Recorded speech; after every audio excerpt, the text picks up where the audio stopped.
મિત્રો આજના આ વિડીયોમાં આપણે જાણીશું બરોડા ગુજરાત ગ્રામીણ બેંકમાં પૈસા ઉપાડવાની સ્લીપ કઈ રીતના ભરવી। હા મિત્રો, તમે પણ બરોડા ગુજરાત ગ્રામીણ બેંકમાંથી પૈસા ઉપાડવા માંગો છો તો આ વિડીયો તમારા માટે। આ વિડીયોના માધ્યમથી આપણે જાણીશું બરોડા ગુજરાત ગ્રામીણ બેંકમાં પૈસા ઉપાડવાની સ્લીપ કઈ રીતના ભરવી। તો ચાલો આપણે વિડીયો પર આગળ વધીએ। બરોડા ગુજરાત ગ્રામીણ બેંકમાં પૈસા ઉપાડવા માટે તમારે પાસબુક લઈને જવાની છે બેંકમાં ગયા પછી આવી એક સ્લીપ લઈ લેવાની છે। સ્લીપને લીધા પછી સૌપ્રથમ અહીંયા લખેલ છે શાખા, જ્યાં પણ તમારી બેંક આવેલી હોય બરોડા ગુજરાત ગ્રામીણ બેંક એ શાખાનું નામ અહીંયા લખી દેવાનું છે।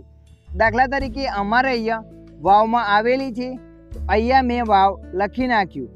એના પછી અહીંયા લખેલ છે ખાતા નંબર, તો મિત્રો આ ખાનાની અંદર તમારો ખાતા નંબર લખી દેવાનો છે। ખાતા નંબર લખ્યા પછી નીચે લખેલ છે તારીખ, જે પણ દિવસે તમે બેંકમાં ગયા છો એ દિવસની તારીખ તમારે અહીંયા લખી લેવાની છે। એ દિવસની તારીખને લખ્યા પછી અહીંયા લખેલ છે રૂપિયા, તો મિત્રો જે પણ તમે પૈસા ઉપાડવા માંગો છો એ પૈસા તમારે અહીંયા શબ્દોમાં લખવાના છે। મારે 5000 રૂપિયા ઉપાડવાના છે તો અહીંયા મેં 5000 રૂપિયા પૂરા શબ્દોમાં લખી નાખ્યા। એના પછી એક ખાનું બતાવે છે, ખાનાની અંદર લખે છે ₹RS, એટલે કે જે પણ પૈસા ઉપાડવાના છે એ તમારે અહીંયા અંકોમાં લખવાના છે।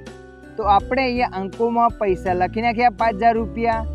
એટલું કર્યા પછી નીચે લખે છે સહી, તો મિત્રો જે પણ તમે સાઇન કરતા હો એ સાઇન તમારે અહીંયા એક કરી દેવાની છે। સાઇનને કર્યા પછી નીચે લખેલ છે ખાતેદારનું નામ, તો મિત્રો જે પણ તમારું નામ હોય એ નામ તમારે અહીંયા લખી લેવાનું છે। આટલું કર્યા પછી આ સ્લીપની પાછળની સાઈડ તમારે 2 સાઇન કરવાની છે।